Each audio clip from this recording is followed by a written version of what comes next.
Hi, this is Connor at Flemington BMW, and on today's Tech Tuesday, we're going to be going over remote engine start.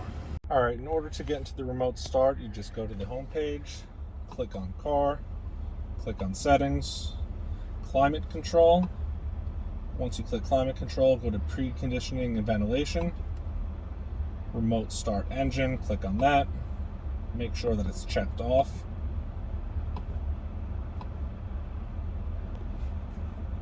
And you should be good to go after that. The remote start of the vehicle will automatically recognize the previous settings when you last exited the vehicle.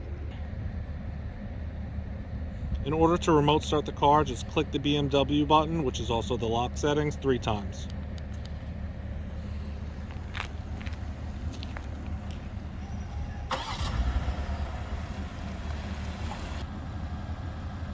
Don't forget, once you enter the vehicle, to hit the start button and release the parking brake in order to move the car. Thank you for tuning in to today's Tech Tuesday.